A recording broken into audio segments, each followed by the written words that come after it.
to listen to the Lap Traffic Podcast. What is up, Lap Traffic Nation? Welcome to episode 180 of the Lap Traffic Podcast. I am your host, the Professor Brandon Crowd. Oh, man, hope you all had a great weekend. Man, first weekend of May is in the books. You know, last weekend I did the show from the patio. That's right. Took it outside. And I am downstairs in the basement, sweatpants and a hoodie. Man, Michigan weather. But this past weekend, 70, sunny, absolutely picture perfect. And like I said, man, it's brutal now. And this is the plan for the next 10 days. Mother Nature likes to tease us before things settle in Michigan. But took advantage of the 2 days of picture perfect weather this past weekend.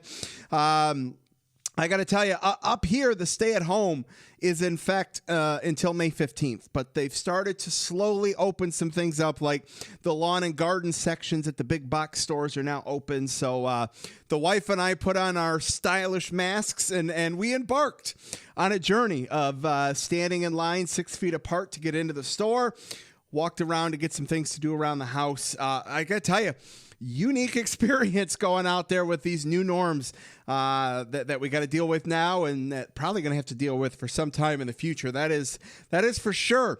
When the lines are stretching down aisles to maintain social distancing, that is unique for sure, and that's going to take some getting used to. Well, Lap Traffic Nation, we are going back racing. And that's the important part for us fans and for the sport and the sports world to keep in mind. Obviously, things around the world are more important than sports and all that. But, you know, this show's about having some fun and talking about sports and talking about NASCAR and setting things aside. And while either listening or interacting with the Lap Traffic Podcast and social media, it's about fun. And I'm excited for that part of our lives to get back to some normalcy.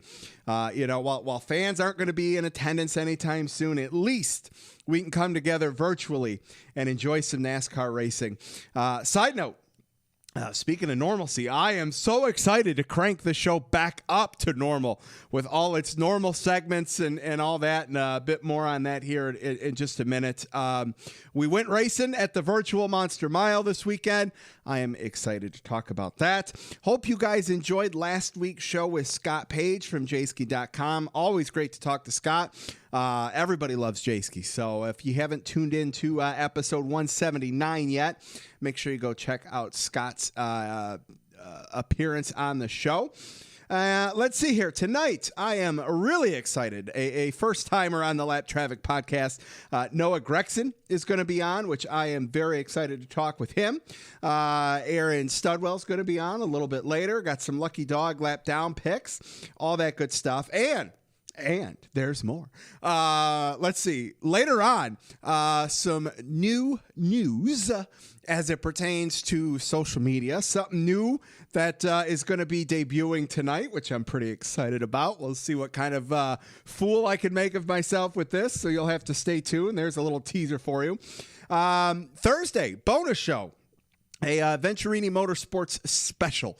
I put that out on social media last night, so stay tuned to a bonus show on Thursday, which I am very excited about. And let's see. I'm excited about this. Lap Traffic Fantasy Players.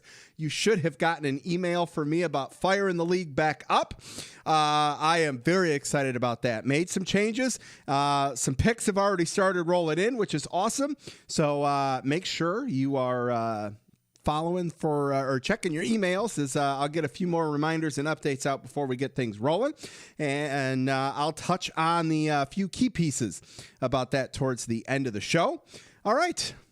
It's enough. Let's get this show rolling. Let's get Noah Gragson on the line. All right, Lap Traffic Nation, joining me on the line, making his first appearance on the Lap Traffic Podcast. He's the driver of the number 9 with JR Motorsports. He's the winner of the NASCAR E-Racing Experience 300 to open the season at Daytona. Welcome to the Lap Traffic Podcast, Noah Gragson. Noah, what's up, man? How are you? Hey, I'm doing good. I want to thank you for having me on the show. Oh man, anytime. It is my privilege and honor to have you on the show, man. So excited to talk to you. What's going on, man? How's quarantine life? How's social distancing and all that good stuff? Well, I've been trying to definitely do social distancing, not social isolation. So just been trying to give people, I guess, their space. But it's been hard to stay in the house for a long period of time. I did it for a couple weeks, and then it started making me go crazy. So I've been able to get out these last couple weeks and go mountain biking and road biking, go-karting, stuff like that. But yeah, just kind of weird times right now, but we're looking like we're going to be going racing here soon, so I'm excited for it. Absolutely. It's definitely been surreal. Did you set up shop in Charlotte? Did you go back home to Vegas? Where have you been social distancing at? I went back to Vegas to go spend time with my family, and then have taken this past week. I came back and got back here, back in Charlotte, and been settling back in. Been working out, training. I did 6 days a week last week, so it's been kind of a shock to my system, I guess you could say. But it's good to get back and get back in the swing of things. It definitely has light at the end of the tunnel for when we're going to get back on the racetrack. So I definitely can't wait for that. I know everybody at Junior Motorsports and the rest of the fans and everybody within NASCAR, we all can't wait to get back on the racetrack. But everyone's health is our number one priority right now, and I definitely can't wait to get back out there myself. I am excited to see you guys get back out there. That's for sure. What's the strip like? I mean, Vegas has got to be like, that's got to be so weird for the Las Vegas community right now. They are not used to that town shutting down. Yeah, definitely very interesting going down there. It's probably one of those deals where you'll never see Vegas like that ever again. Just, I mean, hotels, nobody's on the sidewalks, nobody's really driving down the strip at all. We probably saw 20 or 30 cars the whole time we were down there, which, that's crazy. I mean, for a person who's grown up down there and has been on the strip several times, I've seen just people everywhere, you know? So Sure. To see nobody there, it was definitely kind of weird, and hopefully we'll never have it like that ever again. So we're hoping everything can open back up here soon, but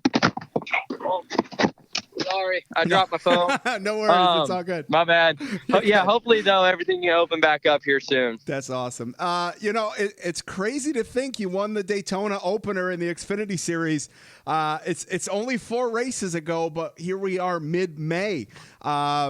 Teams are used to an off-season. Teams aren't used to this. How are you as a driver and the team going to try to refine that groove and stride again? Well, it's going to be difficult for sure, not having any practice when we get back and no qualifying. We're going to be on the racetrack cold turkey, going to be firing it off into turn 1, WFO, wide open. So it's going to be one of those deals where it's going to be definitely – I'm anxious. I'm nervous to get back to the racetrack and what that feeling is going to be like, just not being in the race car. But that's where we've been go-karting a couple days throughout the week. Last week, I went go-karting today with the rest of the guys that we all train with. So it's going to be good just being able to do that and knock a little bit of the rust off. Sure. But I don't fully know. It's going to be weird getting back on the racetrack after not being in the race car for a while. Absolutely. I know NASCAR, they've said they hope to run all 36 Cup races. I assume they want to run all 33 Xfinity races. Might not be at every track and going some midweek races as well. What do you think about midweek races? You guys are going to be running 2 of them for, Darlington and Charlotte here. I'm excited about it. As a driver, does that throw you off too much?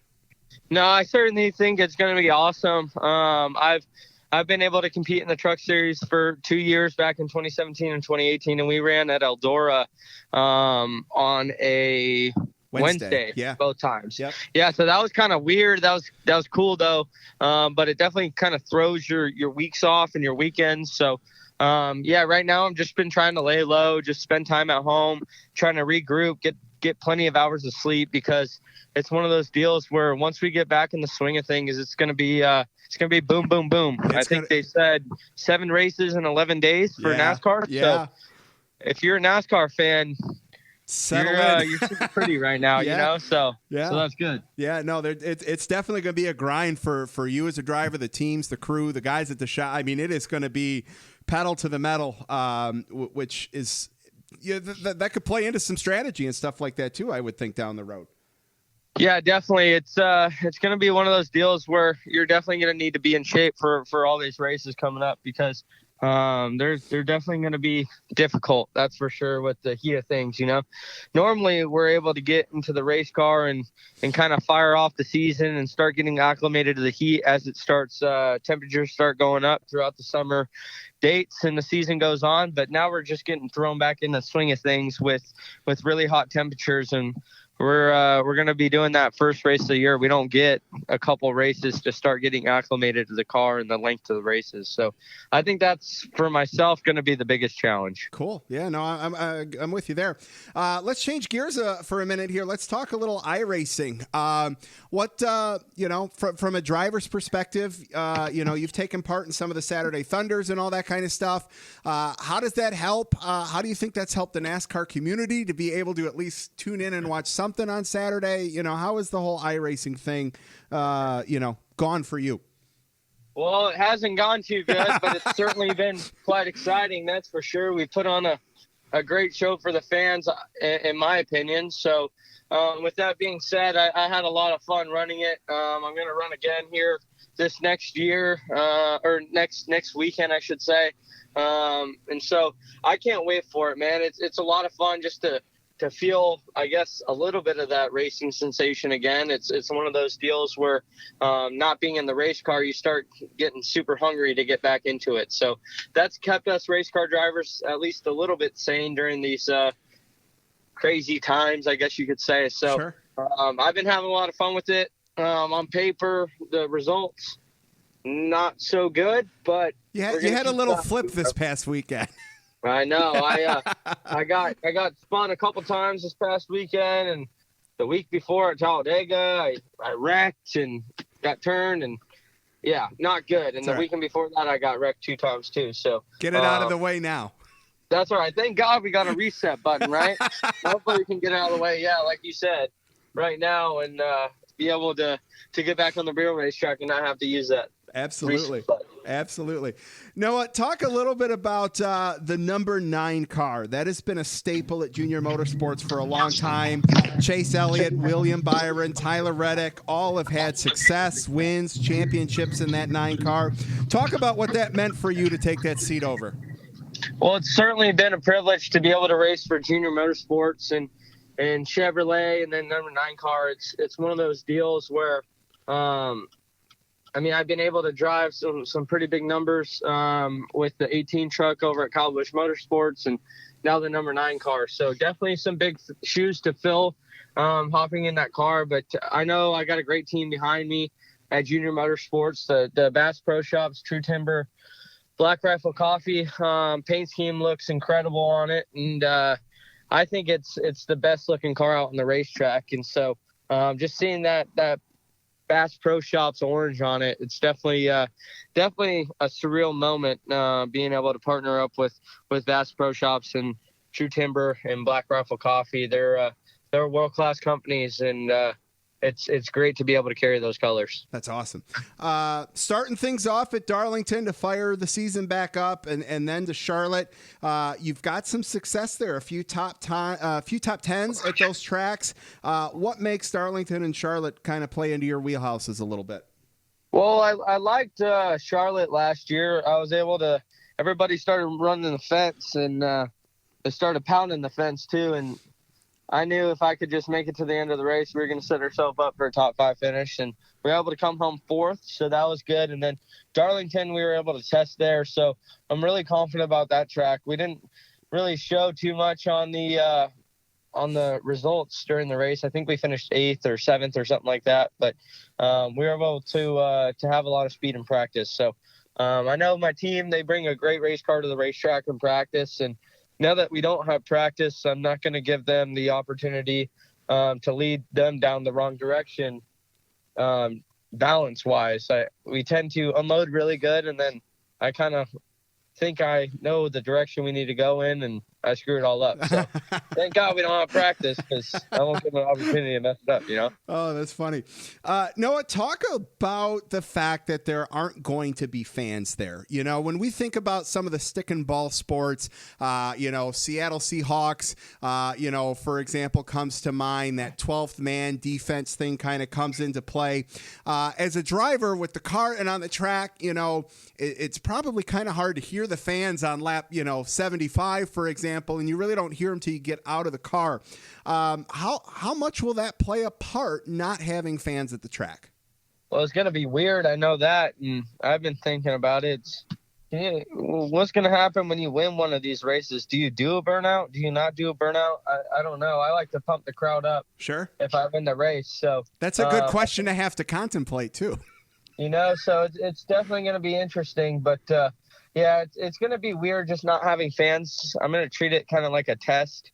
I mean, we use different visual references, and sometimes it's where the grandstands start, and sometimes it's where the fans are and whatnot. So you always look at certain things. I know at Road America, I would look at this one guy who was sitting in the same place during the race, and that's when I saw him around the corner. That's when I jump on the brakes to get my braking position. So just little things like that. It's definitely going to be weird, and going to be one of those things where we're going to kind of have to adapt to, I guess, the senses that we already have at the racetrack. So, I don't know. If you win, it's going to be awkward, but thank God we got TV to be able to follow along. I know we're going to be the one of the only sports on TV right now. So, absolutely.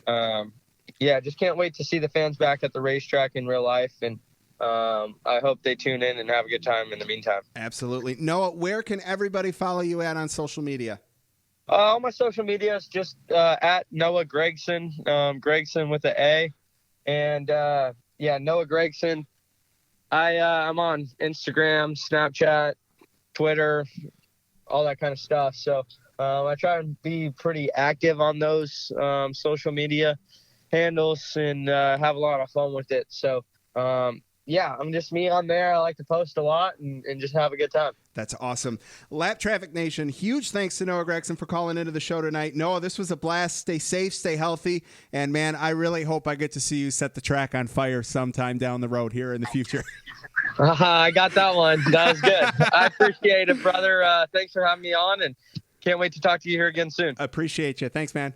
Lap Traffic Nation, how awesome was Noah Gragson there? Man, you can feel the excitement. You know he is ready to get back to the track. Oh, man, that was a lot of fun. So glad was able to set that up and get Noah on the show for the first time. Hopefully the first of a few times this year that we have an excuse to get Noah Gragson on the line. Man, such a cool dude. Man, I can't get over the excitement, and I just got to thank everybody has that level of excitement going on right now. All right, let's talk about some iRacing here, shall we? So we're 6 races into the Pro Invitational Series here. William Byron picked up 3 wins with Hamlin, Hill, and Bowman, each with 1. So by default, I think Byron will finish this thing with the most wins and whatever championship they might be awarding here. And I'm not going to lie to you guys. Sunday's race was a little bit of a struggle to make it to the end through. And that, I think, had to do with the fact there were about 100 cautions, and it was 75 degrees outside here in Michigan, and we haven't had that in a minute, and I was ready to be outside, and it was tough to stick that through. Next weekend, if it's warm enough, things will be set. I can have the TV outside, so it won't cause as much of an issue.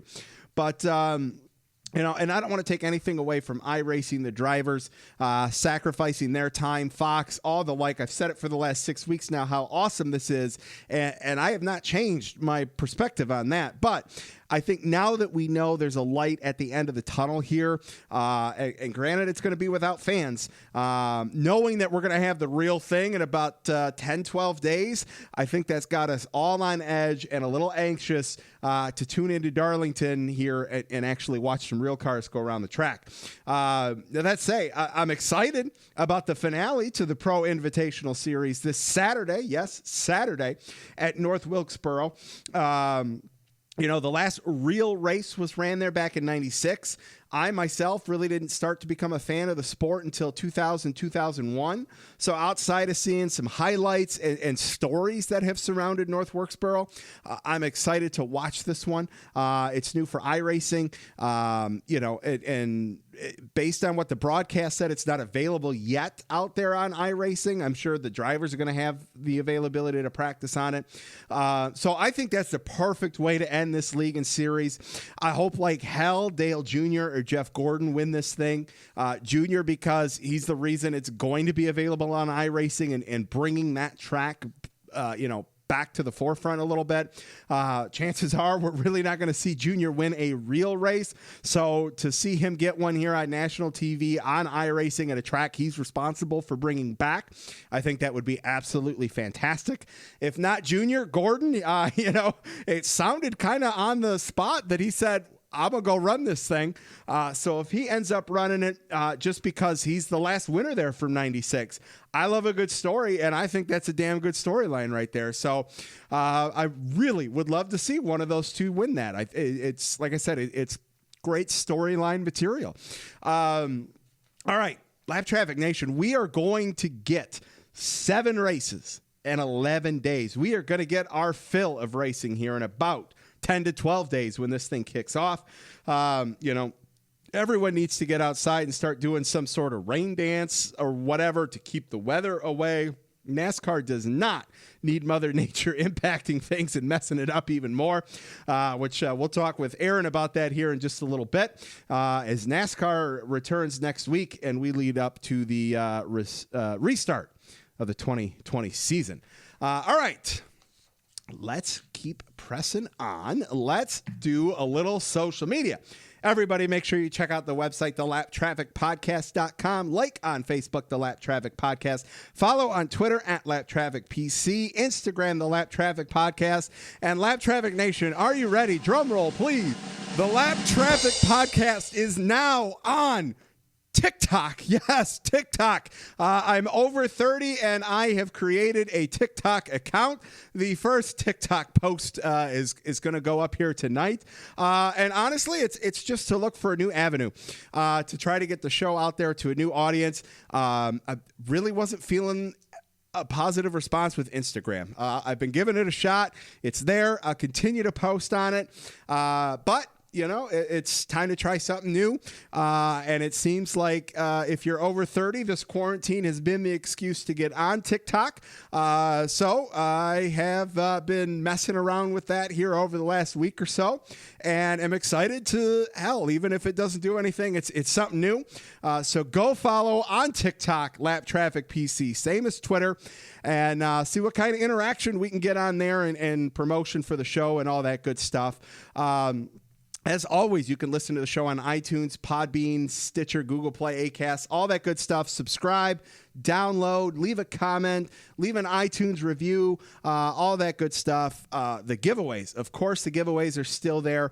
Things have been a little slow. I can only imagine that's just due to the fact that NASCAR's been a little quiet here with the forced upon off season with the quarantine, but got the T-shirt and hat giveaway at 4,500 Twitter followers. Got the rear quarter panel giveaway at 5,000 followers. Thank you to everyone that continues to retweet and help spread word. Let's keep that going.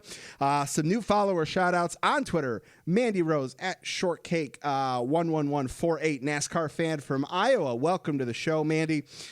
Jeff Werner at Jeff Warner3, NASCAR fan and big sports fan.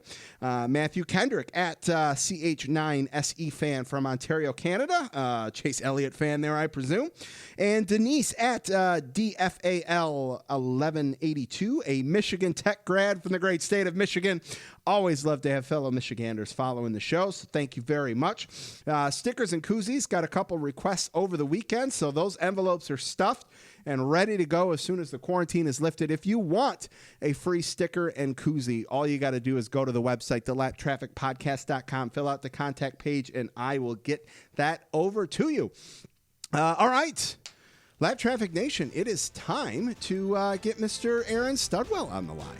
All right, Lap Traffic Nation, joining me on the line. You can follow him on Twitter at RaceWeather, along with Brian Newdorf, keeping us all up to date on the soon to be live weather here at Darlington and Charlotte in just a couple weeks. Welcome back to the show, Dr. Aaron Studwell. Sir, good evening. How are you?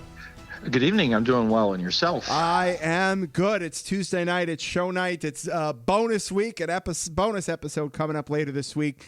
It's been busy down here in the Lap Traffic studio, sir. How was your weekend? It was good. Good. Got to watch some racing, and yeah, I enjoyed it. It was a good weekend, and but I'm also kind of counting down the days to say we're back at Darlington. They're back at Darlington. Yes, we're watching on TV. Yes, the mindset that I picked up on social media this weekend was kind of everybody's case. I know it was my case. I talked about it a little bit earlier. And just to reset the scene for you is like, this weekend was like picture perfect up here in Michigan. It was like in the mid 70s and now it's 46, so like I took full advantage of that. And it was hard to sit in the house and watch the race on Sunday because one, it was so nice outside, and two, chomping at the bit, knowing that we're going to go back to real racing in a couple weeks. Like, if it wasn't for that, I probably would have been able to take in the race a little bit better on Sunday than what I did, knowing that we're going back to the big boy stuff here in a couple weeks. Yeah, and I recorded it just because I knew there'd be times I wouldn't be totally into it or wander away, but also I did want to see it. Sure. And one thing about the racing was, just in time for it to end, they're finding the right balance. They're, the one reset, the right race length, some of the graphics, some of the mechanics, physics within the simulation. So I think they're really finding the right formula just in time for it to end. Right. But yep. Yeah, that's the downfall, and again, and I stressed this earlier, I'm not taking anything away. I'm so appreciative. I know the fans are appreciative for everything we've gotten over the last 6 weeks from Fox, iRacing, the drivers, and all that. But we're ready. We're ready. I'm excited. I can't wait to talk at length about trucks and Xfinity and I can't wait to take the show back to its normal format and all that kind of stuff. Get a little bit more listener engagement back into the show, lucky dogs and all that kind of stuff. Yep. I think this is just kind of like a preparation time. It's like, it's like when it's December 12th and all right, you got all your gifts wrapped. You're ready to exchange, you're ready to get together with family, friends and have that big culmination to, Christmas Eve, Christmas Day kind of thing. Like it is so close. Let's go. Is it May 17th yet? No, and I agree with you, and I'm just literally, and we're going to talk a little about this in a little bit, but just the compressed schedule they're going to have and everything they're going to try to do, and it's going to be just this plethora of racing, and I'm going to have the DVR set because there might be times I'm not around, but I'm not going to want to miss a second. No, that's crucial, and I think it depends on, it's obviously going to be dependent on individual situations and stuff like that. But we are at a unique time to where, I think there may have been times maybe as the casual fans maybe have missed, but I think casual fans are going to definitely make a point, like you said, either if it's DVR related or what, to tune in because one, there's nothing else on. Like this is such a unique opportunity for NASCAR. I hope they're able to capitalize on it. I hope so too. And there's a real hunger. I don't think need's the right word. There's a real hunger among sports fans for anything. And whether that's going to be, and IndyCar's coming back in June, and we've really got to kind of get the stage for ourselves. Like World of Outlaws, no fans this weekend, but people are staying up and watching the Korean baseball opener on ESPN. People are staying up and watching that at like 3 a.m. That's how much people want sports, and the coverage between FS1 and Fox is going to be great. I hope. Oh, absolutely. It's funny you mentioned that. I heard that on one of the local podcasts that I listened to. They were talking about the overseas baseball thing there, and I think baseball might be the next one to get fired up. I think it's ironic that basketball and hockey haven't figured that out yet, and I assume that's just due to the fact of NASCAR's in the unique situation that they can go back to tracks in the South. Maybe baseball and the NHL haven't figured out the location perspective yet in terms of being able to play, especially in the Midwest, where obviously hockey is very big, and the West Coast, California and Dallas, and hell, even Las Vegas now with the Golden Knights have a big presence there. NASCAR, like I just got to say it again, NASCAR's in a very unique situation to take advantage of fans jonesing to watch something live, and I think that's the key right there. And I think going a little off normal topic, but going to what you just said, if you look at basketball, you look at hockey, they are sports that are played in a lot closer proximity to one another. Sure. Baseball, you're generally more spread out. Unless you're at bat or you're on a base, and then you're not even always that close. I think it's just a more spread out sport. Your stadiums are generally bigger. Yep. You can say we're going to restrict it to 25, 50% attendance, and we'll figure out what we're going to do with the tickets later. But I think you're in a situation where you can kind of spread out more. And I'm not sure if they're talking about like all the games being played in Arizona, and I can't imagine all the games being played in Arizona and Florida at the spring training facilities, but spring training 2 would resume mid-June, and then the regular season would start in July. Yeah. Well, and at that point, you'd have to condense that. There's no way you're getting 162 games. There. No. You might even just be happy to say we're going to do 81. Yeah. Oh, yeah. Yeah. If you get half a season in, absolutely. I hope from a fan perspective, and I say this because, I love going down to Comerica Park. I love going to catch a couple Tigers games, even though they're not that competitive. It's nice to go downtown, meet up with friends, and make an evening out of it, even if it's not for the, actual competition aspect of it. From that regard, not just for the sports aspect, but for local businesses around, the downtown metropolitan areas, you hope things can get back to where fans can be invited to help businesses and give fans something to do that have been stuck inside for the last 2 to 3 months. But even if they do, I know it's been a topic on local sports stations up here is, well, who's going to go? Who's going to want to go? And like you mentioned, the capacity issue, you obviously got to give priority to season ticket holders because they've made the investment already. Right. How do you space that out? There are so many variables at play in terms of how do you do it, who wants to come, how do you space them out in the stadium, if like from a Lions perspective, you got to buy the full season. From a Tigers perspective, you can do Friday, Saturday, Sunday night packages, how do you decide who gets the actual seat that you bought and who you forced to move, and there's so many factors at play in all that.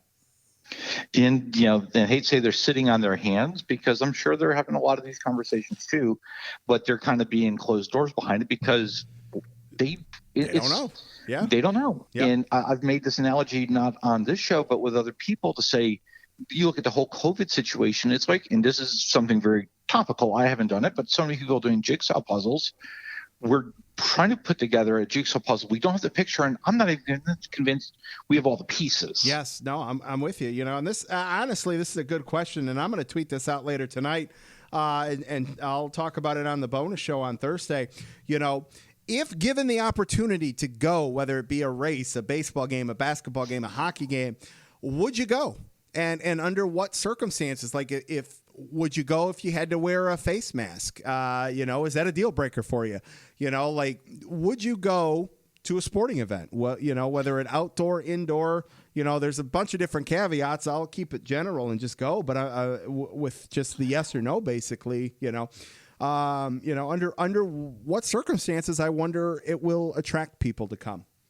And I think that's going to be regionally dependent. And I think that might be the answer you see because people might be more reluctant to go to an event in Southeast Michigan than they might be to an event in Oklahoma City. Sure. Yeah. No. That makes complete sense too. Because of the the levels we've seen and just where we are societally wise, what are the restrictions there versus restrictions here? So. Sure.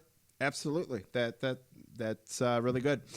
All right, let's try to take it back full circle here and get back on the track. Let's talk. We really haven't been able to talk weather. We've joked about it from a virtual perspective, but NASCAR is really putting their eggs in one basket here, hoping to get 7 races in 11 days. Aaron, what's the general weather like in Charlotte and Darlington this time of year? Are they grasping at straws, or do you think this is something that they can realistically maybe pull off? I think it's something they could realistically pull off. We still see, especially a little bit further from the coast with Charlotte, that we don't see a lot of like afternoon showers and thunderstorms. Are going to be more driven by fronts coming through. But this has been a pretty active season, especially for the southeast. So, yeah, I wouldn't put it out there to say, we're going to race all 7 races without interruption. I would not be surprised the other way. You might wind up seeing some double headers. You might wind up seeing some, official races going to halfway. But also with a lot of these at night, if we do get any pop-up showers and it just becomes a timing issue, they will generally fade. So that's that. It's going to be a lot of forecasting. Sure. What's also going to be interesting is going to be how impatient NASCAR and the networks will be in saying track drying. We're going to stay here. Hey, this race is starting at say 7:30 local, and it rains to start, and we're going to start it at 9. Are we going to wait to start it at 9? Or are we going to try to run a doubleheader the next day? Then everybody has to. They're not in. Well, correct me if I'm wrong. I don't think there is. I don't think they're staying the night. I think it's going to be one day down and gone. It's one day shows, so I don't even think they will have. I mean, now maybe if it's the next day they might, but maybe that's why they've given Monday is kind of like the open day. I don't think they will have the ability to do the doubleheader because I don't think all the teams and the trucks and the car, I don't think everything's going to be there because it's an unload, get to the grid and load it back up kind of things. Well, I will say I hope you and Brian are ready to go to and do some real work here. You guys have had an extended off period yourselves here. Are you ready to crank back up on social media with some weather forecast? Oh, come on. I've been virtually busy. Virtually working all the time. Sure. But yeah, both he and I will be ready to go. Looking forward to it, I'm sure. Oh, that's awesome. So what else are you expecting, anticipating, or looking forward to around getting back going here? A couple topics I just want to kind of toss out to you. Do you expect a lot of mistakes on pit road, and do we start to expect seeing drivers dealing with fatigue? And I know that last race in the segments are going to be shorter races, 312 miles, 500 kilometers. But are we going to start seeing pit road mistakes by people just being tired? I would have to anticipate lots of pit road mistakes, especially, teams have just been able to get back going. Who knows what type of preparation and stuff like that in terms of the pit crews. I expect to see a bunch of pit road speeding penalties by the drivers, especially, you've got guys that have been playing iRacing and all that kind of stuff. And I know that's a simulation and there's a lot of carry and crossover there, right? But you have no practice time. It is take it to especially the first Sunday race at Darlington on the 17th. It's unload, get in the car, 2 or 3 pace laps, and you're going green flag racing. I expect things to maybe be a little slow. I expect some single file just to get everybody in the groove, which that should be expected by everybody, and I don't think there should be any criticism with that. But, I also going to have to imagine NASCAR is going to throw a competition caution on lap 25 for tire wear, for dry, just to get a groove. But you get that first full pit road with a comp caution. I expect a lot of mistakes, and that could make or break your race. So these races could be won or lost on pit road for sure. And I think that's an awesome aspect of it. I like this aspect. There's been criticism over the years in terms of NASCAR, with these practices, 3-4 hour, not 4, but, a second and a happy hour practice on Saturday that's, 2.5 hours long.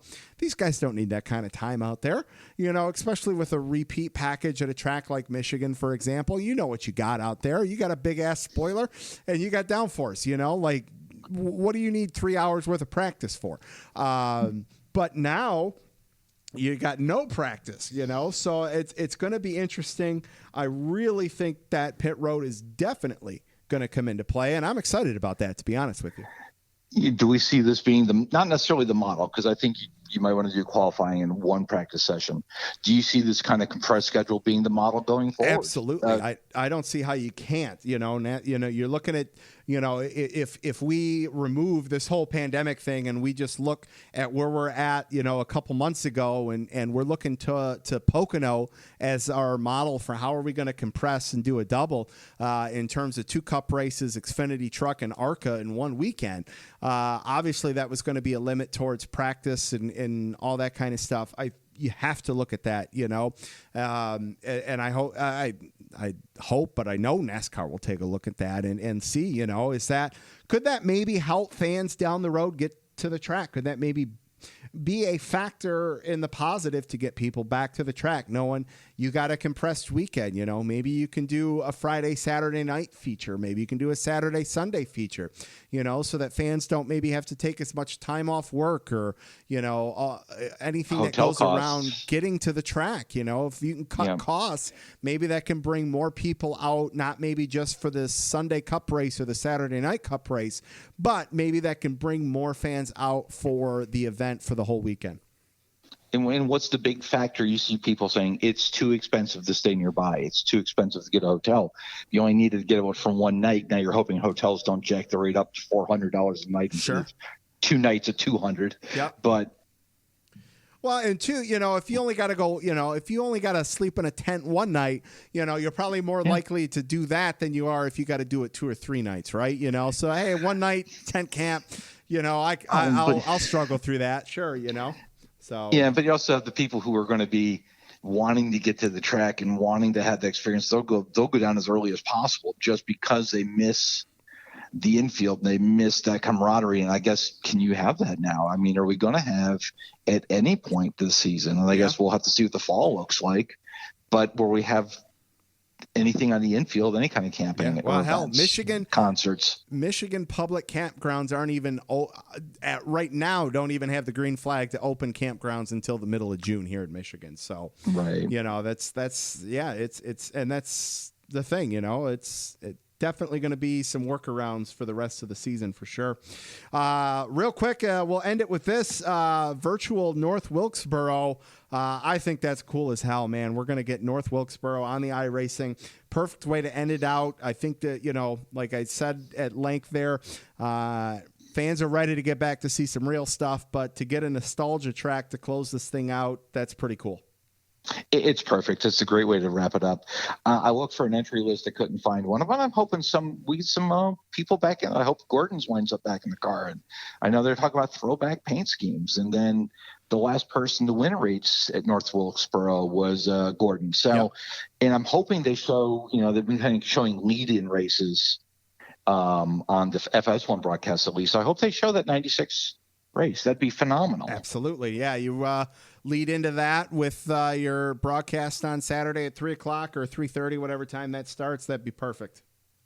Yeah. And the one thing I did miss with Dover was Clint Boyer. I didn't. And I understand you need a weekend off, and I understand all that. But yeah. Well, and that he picture was nothing with against Regan Smith. The picture with the beer cans on the rig, that was I mean, that's perfect. That you couldn't have asked for anything more than that. No. All right, so we are going to try to get you and Mr. Brian Newdorf next week on at the same time to kind of celebrate going back racing with a dual weather forecast. You guys will have your work cut out for you to try to plan for a few races well in advance there, but we'll have some fun with that. Yeah, I'll sip out on the branch if you won't, looking 10 days out. Well, and the plus is the show the following week, Monday, Tuesday, and we'll maybe only have a day, and we can talk about the Wednesday Cup race at Darlington the Tuesday before. So we'll get a real close forecast with that. Yes, that is great, and I'm just really looking forward to getting back to real racing. Absolutely. And as you said earlier, everything with the iRacing, with the company itself, FS1, Fox, the broadcasters, the drivers, every level of support, the sponsors have been great. And it's just, it's a nice way to get us through all this. Absolutely. 100%. Couldn't have said it better myself. We'll end it with that. Lap Traffic Nation, make sure you follow Aaron on Twitter at RaceWeather, Brian Newdorf at NASCAR_WXMAN. Sir, great to catch up with you and look forward to talking to you and Brian next week, sir. Fantastic. Have a great week. Thanks, man. You too. We'll talk to you later. Thanks. Later. See ya. Oh, Lap Traffic Nation, great to catch up with Aaron Studwell and look forward to a double weather forecast next week with Aaron Studwell and Brian Newdorf. But right now, it is time for this week's Lucky Dog and Lap Down picks. And I'm very excited for this, mainly because I think I got a good lucky dog this week. And my lucky dog is going to Dale Jr. And I think Dale Jr. is deserving of the lucky dog. One, for the fact that he's taken time out to do the iRacing. He's taken time out to go and get North Wilkesboro cleaned up and digitally imaged and scanned and all that good stuff for iRacing. And to close it out, I said a little bit ago, I love a good storyline. And I think that's a great storyline. So Dale Jr. getting my lucky dog. My lap down, Bumblebees. I forgot to fill this in at the start of the show with the nice weekend and all that. The bumblebee infestation on the deck is a real thing, and we got a little bumblebee nest that I'm hoping kind of fizzles its way out, because I definitely don't want to have to do anything about that, because I know those are good for the insect world and all that kind of stuff, and but I don't want them ruining my deck either. So hopefully we reached out to somebody and they said it's an active time for them right now and that they should go away in about a week or so. So hopefully they go away. So bumblebees are getting the lap down at the moment. Some tweeted responses. Lisa at LL Chilnana's lucky dog, her hubby, because I didn't watch the iRacing, but instead helped plant flowers and vegetables in the garden. A lap down is Lisa, because she didn't watch the iRacing, because she was helping plant in the garden there. I love the duel there. That's very fitting. I love that. And CJ at CJ LaPearl's lucky dog has to be Byron. He's unstoppable in iRacing. A lap down is Jimmy Johnson, since he can't figure out how to keep his virtual car on the track. Thankfully, he can drive a real car better than a virtual one. And also, NASCAR executives get a lucky dog, because we're going back racing in 2 weeks. Awesome, CJ. Absolutely love that for sure. All right, we got, I think, one call on the Wave Around hotline for you guys. So let's get this week's call on the Wave Around hotline dialed up. Hi, Brandon. It's Matt at Camper News. This weekend with the Grove Invitational race at the virtual Dover International Speedway. It's been what I've been expecting, the Monster Mile, a lot of wrecks and everything, just so many cautions. And but it was absolutely, definitely entertaining to watch. And, I wish, honestly, I was there today. If this was the real show, I was supposed to be at Dover today for the race, but obviously with the coronavirus, obviously that did not happen. So hopefully, I'll be down there in Dover in August. I'm really hoping for a doubleheader down in Dover, honestly, but, let's see what NASCAR decides on that as we go down the road with that. But other than that, definitely William Byron, it's been dominant. 3 of the last 4 Pro Invitational races he's won. He's very good at iRacing, and that's why he came into this sport. And, I think there's going to be good things for him coming down the road with, the experience he has on iRacing. This may help him, in the real world. So anyway, first, my lucky dog for this week. Definitely unrelated to the race, but I'll say it anyway. The news this week that NASCAR is coming back in real life a week from Sunday at Darlington. Absolutely really psyched about this. I've been waiting a month and a half for NASCAR to return, and it's going to be the first sport major professional sport in this country to return. I'm really looking forward to it. It's going to be absolutely exciting, and I'll definitely be watching that a week from Sunday. Definitely on my TV set. And my lap down, definitely, as I said before, disappointed I could not get down to Dover this weekend. I was really hoping if the coronavirus did not happen, I was supposed to be down there today, but obviously, what can you do in that situation? It's a bummer, but at least the good thing is I'm able to use that ticket from this year for next year in the spring, and hopefully I'll get down there if, they allow fans in August. So, anyway, enjoy your week, Brandon. Lap Traffic Nation, stay healthy. And, of course, I'll talk to you next weekend after the finale of the Pro Invitational race at North Wilkesboro. Really looking forward to that. And have a good weekend. Take care, and thank you so much, Brandon. Oh, Matt, thanks for calling in. Appreciate your dedication to the Wave Around Hotline for sure. Cannot wait to get back to a full Lucky Dog and Lap Down segment here with your guys' responses and phone calls. Cannot wait for that. All right, let's see here. All right, normally it is this time in the show, under normal circumstances, that it'd be time for a little Lap Traffic Fantasy. And I am so excited that, in part, Lap Traffic Fantasy will be back next week, as I will be able to make some picks, as well as with one of you guys to make some picks. So I'm excited for that. And then the following week, man, it's going to get crazy because we'll have some midweek races. So the standings are going to get shifted around quickly and often, which is going to be really cool. And I have been waiting a very long time to play the picks music. And I'm going to load up the picks music, one, just because I can, and kind of just recap the highlights of the Fantasy League and what changes are made. And if anyone wants to hop on board, we're only 4 races in. So you got plenty of time to do that here. So let's cue up some picks music and recap the Lap Traffic Fantasy League. All right, if you're a Lap Traffic Fantasy player, you know that all 3 series are involved: the Trucks, the Xfinity, and the Cup Series. And new this year, the Cup Series is limited based on the Lap Traffic segments there to 1 playoff Cup driver from 2019 per segment this year. All of the rules are on the website, thelaptrafficpodcast.com. All you have to do is click the fantasy link. And if you want to join, like I said, we're only 4 races in. You're not that far back. There's still a chance to make some noise. How to register and all that is on the website, so go check that out. But Lap Traffic Fantasy players, you should have gotten an email from me. And here are just some of the changes. Race segments. The initial format included races that the Cup was off. And obviously that's still going to be the case if that works out that way. I am going to try to keep it as close as possible with 13 Cup races for segments 1 and 2, and then the 10 Cup races for the playoffs. Things might change if there's double headers or something like that the last weekend, where maybe it goes 14 and 12 for the segments. I'll keep everybody up to date on that as the schedule comes out further down the road. Points are going to be added together for the week. For example, the 2 Darlington Cup races and the Xfinity race will count for 1 week. And then the 2 Charlotte races, Xfinity and Truck race, will count as 1 week added together.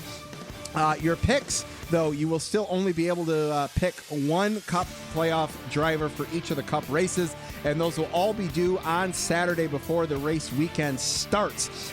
So check the email or let me know if you have any questions. Atlanta, we all made picks for Atlanta. Those picks are going to be scrapped. Initially not knowing how long this second off-season was going to last, I thought I'd keep them, but since we don't know when we're going to go back to Atlanta, I'm scraping those picks, and we'll re-pick Atlanta when we go back. And as I mentioned, all picks for races at Darlington are going to be due by midnight Saturday, May 16th. Picks for both Cup and Xfinity races will be due, and then picks for all Charlotte races will be due midnight Saturday, May 23rd. Be on the lookout for some reminder emails and any other changes that might need to take place. I did get a question regarding Matt Kenseth. No limit on the number of times you can use Matt Kenseth. I think that's fair. And if anyone wants to take the risk on picking Matt Kenseth, I encourage and support that. So no limit on the amount of times you can pick Matt Kenseth. All right, Lap Traffic Nation, that is going to do it for episode 180 of the Lap Traffic Podcast. Make sure you check out the website, thelaptrafficpodcast.com. Like on Facebook, The Lap Traffic Podcast. Follow on Twitter at Lap Traffic PC and on TikTok, Lap Traffic PC. Subscribe, download on iTunes, Podbean, or your favorite podcast hosting site. Big thanks to Noah Gragson and Aaron Studwell for calling into the show tonight. Be on the lookout for the Thursday bonus show with Drew Dollar and Mason Diaz from Venturini Motorsports. Don't get caught chasing the lucky dog. Make sure you tune in each and every week to the Lap Traffic Podcast. See ya!